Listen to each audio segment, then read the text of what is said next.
She was walking the freaking officer through that, bro. Yeah, like, but the freaking officers at the end got to me, but like, why did you do it, bro? She couldn't even give an answer, man. Secrets, bro. This world is, bro, getting crazier and crazier with each passing day, man. Be careful out there. So sad, y'all. This is 4-year-old Zaylee Dream Scott. On June 10th, Zaylee tragically passed away after drowning in a pool. Zaylee was supposed to attend a birthday party, and her mother ended up having to work, but the woman who was having the birthday party for her kid said, "That's okay, just drop her off." This wasn't anything super out of the norm because her kids have been over to the house before, and that woman's kids have also been over to her house. Zaylee ended up getting dropped off at the party by her father, and when he dropped her off, he made a point to have floaters on her and told the family do not take them off because she can't swim. At first, the family wanted to believe that this was just a tragic accident, but the medical records are kind of making them think otherwise. The medical records state that her arrest was greater than 20 minutes, but the girl that was watching the kids throwing the party says that there's no way that she was in there for more than 2 minutes. When she called the mother to tell her what had happened, she said that she just ran in to make a couple drinks, but later on told the police that she left a teenager in charge of watching the children. She then changed her story and said that she went inside to prepare fruit and clean dishes and counters and so on. The day that she passed away, the scene was not taped off and security cameras were not pulled. The family watching the kids said that the DVR was broken and they let the kids back in the pool not long after this happened. The doctors say that she was under for so long that her organs were already starting to shut down when she was at the hospital. They also told her that she had irreversible brain death. I wanted to share this story because the mother feels like she is just not getting the justice she deserves. I guess the family that was watching her daughter has connections with the district attorney of that town, and she just feels like there's conflicts of interest in the case. The police still haven't even gotten a statement from her or her husband. This little girl is so beautiful. Prayers go out to her family. It's crazy, Seekers, man. Do you guys think there's something going on more with the case? Like, the head that just said that the family had the connections to the DA, so something definitely could have been going down, bro. That's why the freaking mother, man, she couldn't get no freaking answers to her questions, bro. It's like, bro, when you have freaking connections to the right people, man, you can try to avoid any crime, bro, that you do. It's just sad. Truly, Seekers. That's it for this video for you guys today. If you stay with me to the end of the video, you're a real seeker, man, seeking the truth. So I appreciate you, man, guys. Thank you. I just want to say thank you guys for the support. I really appreciate that, man, guys. Like I said, tell me down below, man. Should I start a Discord so you guys can send me clips and I guess other videos and stuff you guys want me to check out, so you guys can kind of have an input in the videos I react to with you. Like I said, we're always trying to expand my knowledge base. If you guys have some TikToks and stuff you can send to me, I can make a Discord. We can make that happen, bro. Hit that like button, man. Subscribe. Hit that post notification bell, man. You guys gonna catch in the next one. I'm out. Peace, Seekers. What's up, Seekers? Welcome back to the channel. If you guys are brand new here, man, if you don't know what we do here, we break down scary and creepy videos, man, on the net, on the web, from YouTube videos to TikTok videos to IG videos. Anything weird, usual, and unexplained, you can find right here on this channel. I just want to thank the Seekers, man, who's been tapping in on with us. I greatly appreciate it, and who's been subbing up to the channel. You're seeking the truth, man, just like you. That's why you found us today. Got this weird video, as you guys can see today, man. Let's check it out, Seekers. In the world would someone want to create a two-headed dog? In 1954, scientist Vladimir Demikov transplanted the head of a 9-year-old dog onto the back of the neck of a full-grown German Shepherd. I know, crazy. When both dogs woke up from the surgery, they could see, hear, smell, and swallow perfectly fine. But only 4 days later, the dogs passed away. And you're probably wondering why the hell this man decided to perform these outrageous procedures. Well, at the time, he said his goal was to help advance advance the science of organ transplants, but ultimately he wanted to save lives. But this isn't the first time he did something like this. He attempted this experiment over 24 times in total until he perfected it. And prior to this, in 1946, he successfully transplanted a second heart in a dog. Then only 5 months later, the dog passed away. And if you're wondering whether this man felt any guilt about what he was doing to these dogs, he made it pretty clear that he lost no sleep over these experiments. These are ways. It's freaking really deranged individual seekers, man. Like, bro, he was freaking transplanting heads on a second dog to make them one, bro. Like, and he said his goal was to advance organs, I guess research or something like that, bro, not at the cost of your damn humanity, bro. It's like doing that to all those freaking dogs, like you said, and he probably didn't feel no remorse, bro. Dangerous individual, man. Seekers, man, it goes to freaking show you, bro. I wonder how many other freaking, people are probably doing this, man, and they freaking getting caught, bro. The things people do, man, to freaking seek their goals and try to complete their goals, bro, it's truly freaking evil, seekers, man. So always got to be aware, bro. What do you guys think about that two-headed dog? What the hell? Is that you can talk to a ghost. Up first, you can speak to a ghost through a candle light. First, you light a candle, then grab 2 pieces of small paper and write yes on one and no on the other. Then, underneath the words, you have to write a small pentagram. Then put the papers as close as you can to the flame, and then ask if a spirit is with you right now. If the flame goes towards the paper that says yes, then there is a ghost in your presence. But if it goes towards no, then you have to try again. Next, continue asking any questions you want to the ghost, but be careful. Next up is think of a dead person that you want to talk to, and then start yelling out loud, "Spirit, show yourself. Spirit, reveal. Spirit, come to me so I know who you are." Keep saying this over and over again, and then the spirit will appear. Seekers, what do you guys think about that, man? Freaking communicating with spirits, that's something, man, I'm not freaking into, bro. I know some people are, but for me, personally, I wouldn't even freaking take that chance. I don't need no bad energy near me, so I must take a big, hard no on that. Pass. No, we don't do that, seekers over here, bro. We don't communicate with some freaking spirits, man. Never knew. The last one is crazy. Would you keep this dog if it was your pet? It's a little bit.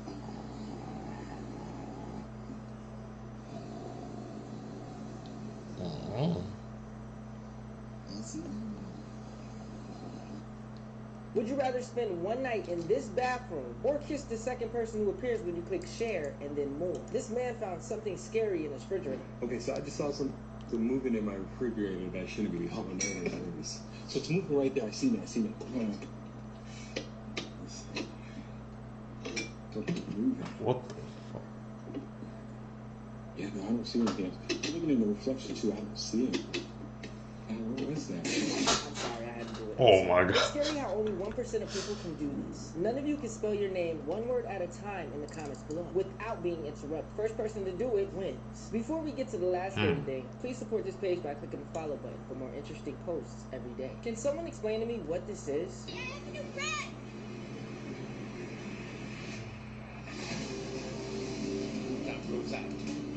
Sometimes super You strange did the right reputation thing. chase is a story which even the most depraved horror writer would struggle to create. Over the course of 4 weeks spanned across 1977 and 1978, Richard Chase took the lives of 6 innocent victims in Sacramento, California. His murders gradually progressed in violence, beginning with drive-by shootings and culminated in acts of cannibalism. As I was looking through these pictures and looking at the after photos, first of all, I feel so bad for these patients or these clients. But I was like, oh my gosh, it reminds me of something and I just can't pinpoint it. And I finally realized what it reminded me of. They reminded me of that lady who was preserved by that scientist that was obsessed with her. Like, don't they look similar? It's very eerie, very scary. I don't know. I see the resemblance. Let me know if you do. It's been 29.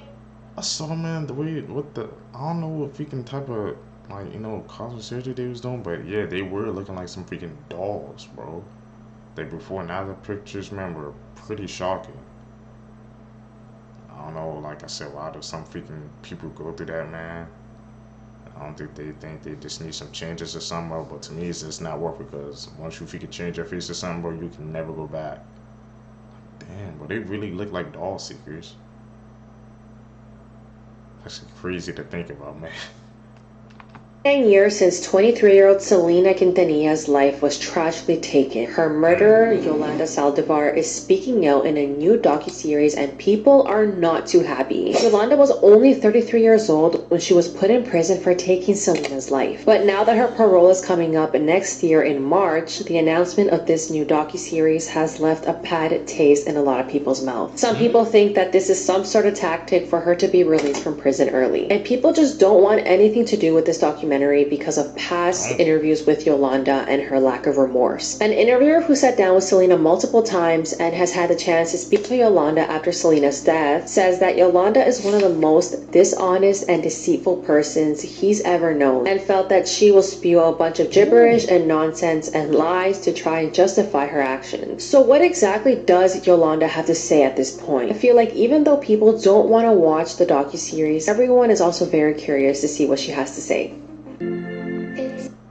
Man, if you guys, I guess, just don't want to support it, man, if you don't want it to, I guess, hit that freaking spread all over the place, man, just don't watch it so the numbers won't be freaking so big that it expands all over the place, man. That's something with people, man, is like, just don't pay them no attention, but if you don't pay them no attention, you can't give them no power seekers. So, but to hear like how she kind of had that plan, like when her freaking pros coming up, that means, man, she has probably been doing this for a minute, bro. That's something that's like rubbing me the wrong way. Like, what? Seekers. That's just weird, bro. If you had any remorse, like, why would you come out and just try to say that? You just have to take accountability for your actions.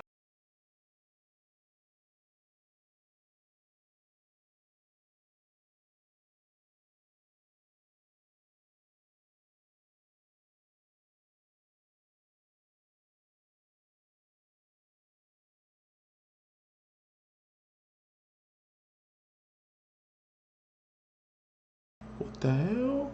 My man said help on his wedding day? Jackson Mahomes today is going viral as he's the brother of the famous quarterback Patrick Mahomes. He was at the parade and apparently he helped save the lives of children while he was there. And I've got that information for you. And guys, make sure and click a plus sign because I'm going to have more on this that you don't want to miss.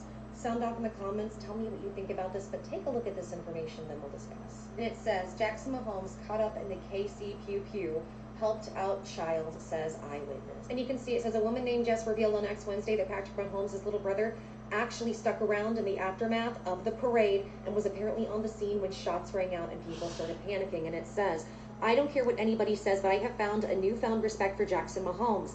Anna and I were stuck hiding with him at Union Station by the trains, and he was taking care of a child who lost their parents and helping him calm down. Oh. I love seeing this in part because I love seeing the people of Kansas City, no matter who you are, everybody came together and helped, but especially with him. He's had a lot of public controversy, including issues of people saying that he has SA'd, doing different things in public that look unseemly, and he doesn't have the best reputation. However, I do think we need to give credit where it's due, and if this young man is stepping up and he's helping save the lives of children, I'm all for it, and he should be applauded. Thank you, Jackson Mahomes. Tell me your guys' thoughts. Sound off in the comments and click the plus sign. I've got more coming. Shoot, I'll bomb for myself.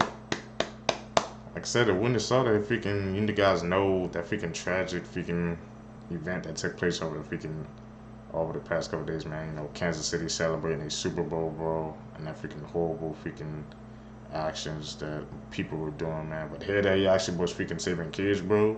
Like I said, I definitely found a newfound respect for him, man, because you know, yeah, the stuff he been doing in public, people really haven't been messing with him, bro.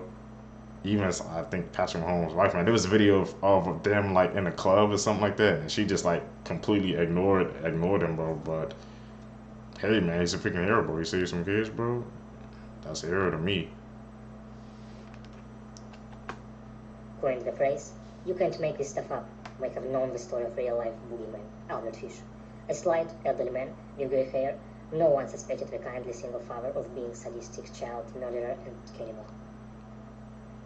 What? Disturbing facts about real-life ghosts. Have you ever played Charlie before? If so, it's proven to be most likely that a spirit has been following you since then. Ever felt something watching you at your hallway or outside? If so, something genuinely is telling your human senses that something is there. Spirits love to visit at the night, no matter where or who you're with. Ever got goosebumps out of nowhere? It's most likely to be a spirit walking past. This is by far the most horrific thing. I've gotten goosebumps before, bro. I never even thought about like a spirit could be walking past you. Like I had that a couple of times just out of nowhere, bro. Just get goosebumps. I'm like, what the hell is going on? See, cause man, I'm watching these videos, bro. Like I said, be expanding my freaking knowledge, bitch, bro. Could that be true, man? A freaking spirit is walking past you, that's why you're getting goosebumps. Has that ever happened to you guys, Seekers, man? You just get goosebumps out of nowhere, just like, what the hell's going on? Like, I'm not cool, so what the hell? Why am I getting these goosebumps, bro? Thing that was ever live streamed. This absolutely horrific murder that I'm about to explain was live streamed on Instagram. This is extremely disturbing, so this is a massive trigger warning. On August 11th, 2023, Bosnia bodybuilder named Nermin Salmanovic murdered his wife live on Instagram Live. All while 12,000 people watched. 12K? Nermin had been abusing his wife during their entire marriage, and the pair had a young child. On the morning of August 11th, he told his followers that they could witness a live killing. And he was still in As there? the live stream continues, he then turns the camera to his ex-wife, whose face was bloodied and disfigured from multiple injuries, probably from him repeatedly hitting her over and over again. He then starts talking to her, calling her derogatory names, and blames her for her own death because she reported him to the police. And what makes this even more disturbing is throughout the entire live stream, you can hear their child just screaming, crying.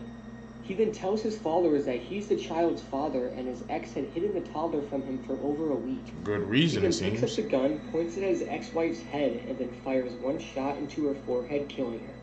It's absolutely horrifying, and I don't recommend looking for it. After doing this, he then tells his followers on Instagram to come and save the child. A police chase then began, and Nermin went on a shooting rampage. He continued to film and tells his viewers that he killed 2 other people, who actually turned out to be an innocent man and his young son. He ended up taking his own life on that same day. This is the case when after you get done researching it, you just don't feel right. This is very sad and very disturbing. Whatever you do, don't go looking for the live stream because it's honestly something you just don't want to see. This story. I won't, man. That's like a freaking bone-chilling case, bro. But I think the part that gets to me is when he said that you could witness this live and people were still in the room. That's when people should have freaking exited, bro. There shouldn't have been that many freaking people in the room. They said 12,000 people was in there. So they were expecting to see that, bro. They was like, what the hell? Just freaking turn it off. I don't need that freaking in my mind, Seekers, man. Boggling, like, bro. And this senseless thing gonna take those other freaking people's lives, man. What we going through these people? Say, man, when they be doing this truly evil thing, Seekers. I don't get it. It's a bone-chilling case, man. Bone-chilling.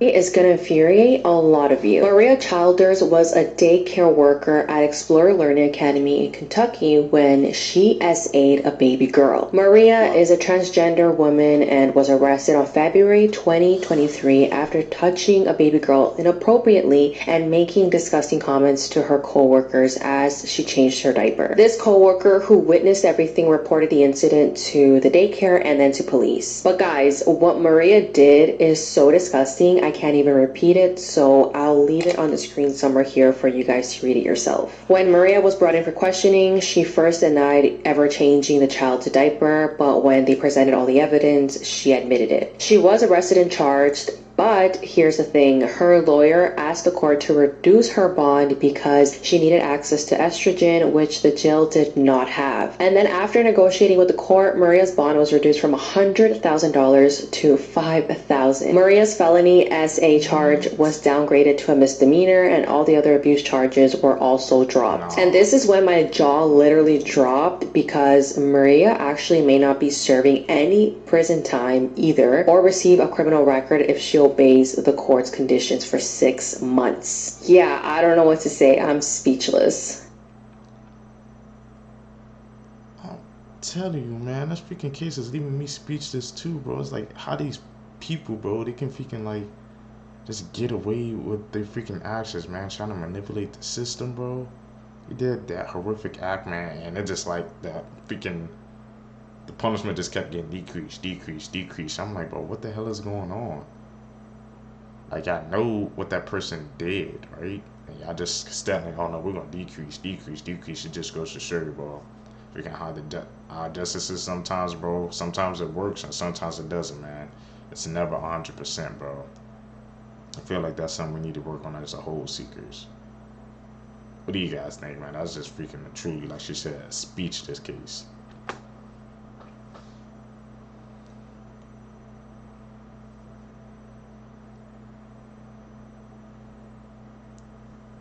At it. A youth wilderness therapy camp in North Carolina is under investigation after a 12-year-old boy died under suspicious circumstances less than 24 hours after he arrived. The boy was discovered dead last week at Trails, Carolina in Transylvania County. Officials said the boy had been taken to the camp on Friday by 2 men from New York per the parents' request. At around 8:10 a.m. on Saturday, a 911 call was made about a child not breathing. According to camp staff, they administered CPR on scene, but rescue efforts were soon stopped when it appeared that the boy had been dead for quite some time. The boy was taken to a nearby hospital for a preliminary examination before the body was taken for autopsy. On Tuesday, investigators conducted a search warrant at Trails, Carolina camp, and the sheriff's office says that the camp is not fully cooperating with the investigation. But they noted that staff members that have been assigned to the boys' cabin have been placed on leave. Trails Carolina Camp is billed as an adventure wilderness program for students aged 10 to 17, and they have been issued a statement of deficiency 5 times by the North Carolina Department of Health and Human Services since 2019. Oh no, A that's a spokesperson pattern. for the camp said, "We are shattered by the tragic loss of a young life, and our deepest sympathies are with the student's family and loved ones. Our priority is to acknowledge and respect the unfathomable impact on their lives and maintain the integrity of the investigation into the cause. We are cooperating fully with investigators and have retained outside professionals to assist us in conducting our internal investigation." A poodle falls out of a window. Nah, man. Like, imagine you freaking dropping your kid off, or your kid or child off to a camp thinking they're supposed to have a good fun time, and then find out they were taken from you, bro. I feel like now there's something more that going on in that camp that they definitely have to investigate. But when she said they've been like issued that drink like 5 times, that's a pattern, bro. So something's definitely going on there, man, that we have to dig deeper into that, Seekers, bro. Like I said, man, we be seeking the truth out here, man. And there wasn't really a lot of details, man, but the thing that stand out to me was when she said it was issued that like 5 times, bro. We'll have to check that case out, bro. See, because something, man, it's just not sitting right with me, Seekers. And 3 people die in one of the craziest deaths imaginable. Viewer discretion is advised. What? This story occurred in Buenos Aires, Argentina in 1988. This story feels like something that was pulled directly from a Final Destination movie. The absolutely insane events happened here at this building. It starts 13 stories up when a poodle, who I guess is on the balcony, and he's living in the apartment of the Montoya family, something happens and the poodle falls off the balcony.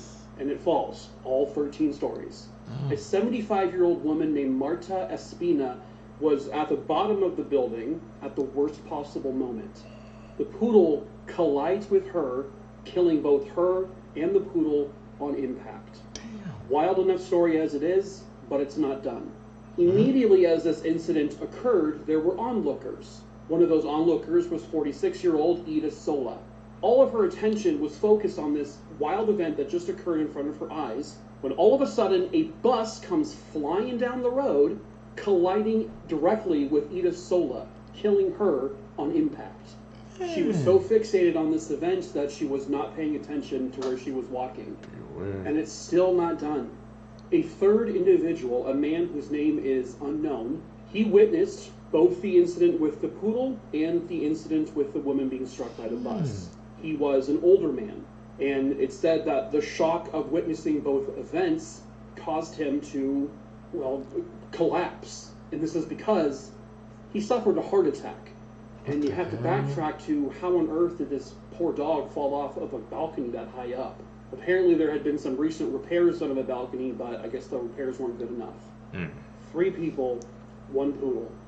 I don't know if it gets any more strange than that. All right, so That is truly one of the most freaking strangest stories, bro, I've heard so freaking far, bro. It goes to show you, man, just like how a freaking like one thing, bro, it could set up like a chain of events that would change everybody's life, man, forever, bro. Somebody then, I guess, we can do their job, man, and up the with the gate up there with the freaking dog. It's not a film, man, and just like ripple effect after ripple effect after ripple effect, bro. Like 3 people, 1 poodle. You make it sound like, bro, you wouldn't even believe that story, man. You wouldn't even think that's a freaking real story that actually happened, bro. Seekers, what do you guys think about that one, man?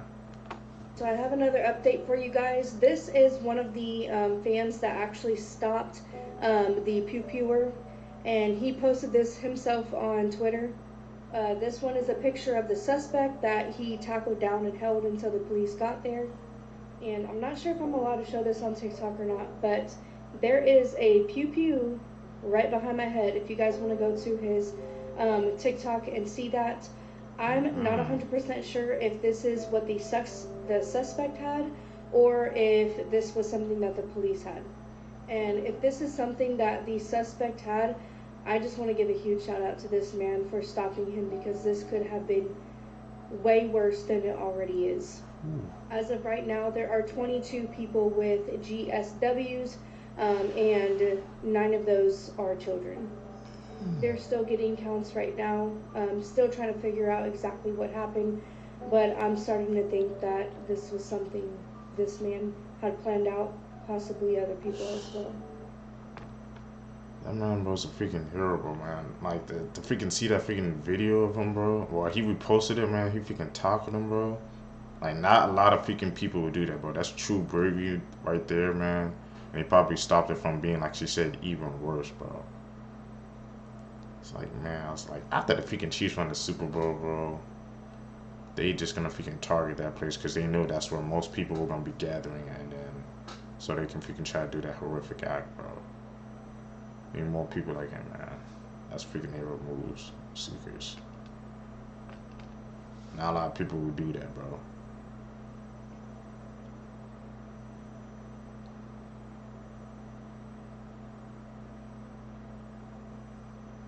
Mummified monkey remains were found in luggage at Boston Airport. What? The traveler who brought these in also claimed they were just dried fish. These mummified remains included 4 monkey heads. One of the canines actually ended up sniffing this out. The monkey remains are dehydrated, and the traveler was coming from the Democratic Republic of Congo. This is considered bushmeat, and you cannot carry bushmeat into the US because they can carry viruses. For example, Ebola. Bushmeat is either raw meat or very minimally processed meat. And in this case, dehydrated meat counts. Now imagine carrying around 8 pounds of monkey remains and just telling everyone it's dried fish. I don't even know what motives you could have on taking this back to the US. Were they going to eat it? Were they going to put it in a history museum? I have no idea. And of course, this is not the first time someone's done something like this. Apparently, a similar case happened when someone was carrying around 30 pounds of rat meat. What? Super weird, I know. Don't know why. Let me know what you guys think about this in the comment section below. And as always, these videos are for informational purposes only. Are you familiar with the Why the hell would someone be carrying around like, he said 20 pounds of freaking rat meat, and what's the point of freaking getting at the monkey meat, bro? Freaking people and they be doing weird things nowadays, bro. I didn't even know that was freaking considered, like I said, bush meat, and you can't, that's not allowed to the US because it can bring in those type of freaking, I guess viruses that they say we don't need to be dealing with any more than what we already dealing with, Seekers. I don't know what the heck they were planning, but I'm definitely going to do some more research into that, bro. These people be trying to carry this and smuggle this back into the US. What's their motives, man? Missing 411 cases? No? Missing 411 refers to a series of unsolved cases of people who mysteriously vanished in national.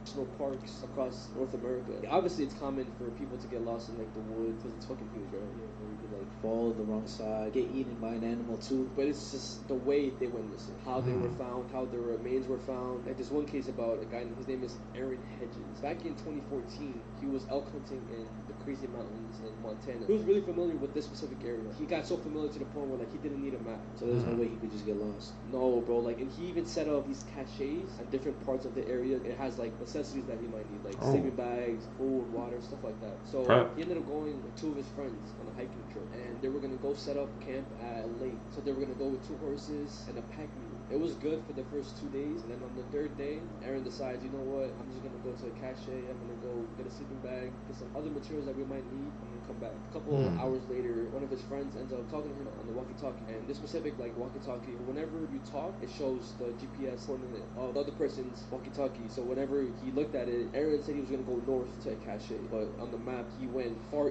east from the cache he was supposed to go. And then whenever they got in contact with him, he was like, "Oh, sorry guys, I went the wrong way on accident." But how would he get lost like that? Exactly. They go out look for him and stuff. They go to where the GPS showed, no sign of him anywhere, bro. Because they found nothing. They eventually ended up calling the authorities. They ended up finding his boots, and next to his boots was a campfire, a pack of cigarettes that were his. But it was weird because those things. Woman wore old ring for 25 Crazy, years. bro. Then jeweler told her so.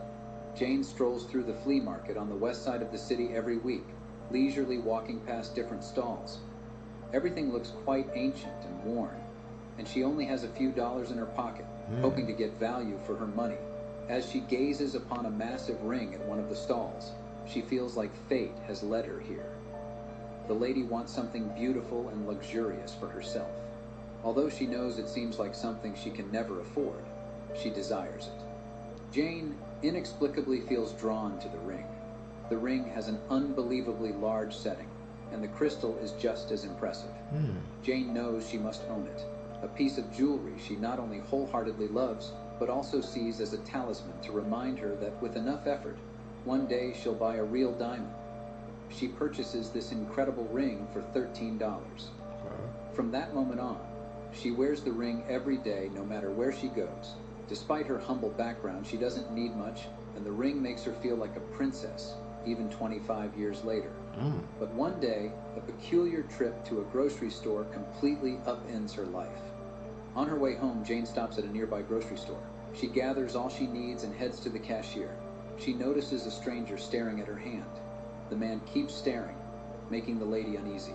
Jane quickly pays and exits the store, realizing he is still following her. Curious about what the man wants from her, or if she's just being paranoid, she shortens the distance between them. As she turns to face him, he says something completely unexpected. If you'd like to continue the story, you can reply with ring. Oh, man. Gotta find part 2 to these stories, bro. Like, what the hell? Why was he freaking staring at that ring, bro? Did that have a mind on somebody? Was there like a freaking dark backstory to that ring or something? I know it's freaking missing cases, bro. 4111. Hey, man. Like I said, that guy said he knew the area, bro, and he just disappeared like that. I don't know. Something going on in those the freaking camp area, but like they definitely need to be freaking searching there, bro. Speaking of insane seekers. Guys, seekers, man, that's it, man, for this video for you guys today. If you stay with me to the end of the video, you're a real one. Thank you guys for seeking the truth with me today. Really appreciate that, man. Guys, like I said, make sure you guys subscribe to the channel, hit that post notification bell, hit that like button, man. I really appreciate the support, guys. We're growing the seekers, man. We want to grow this community, so guys, hit that like button, subscribe, man. I think I'm trying to do these daily uploads for you guys, man. I'm out. You guys gonna catch you in the next one. Peace, seekers.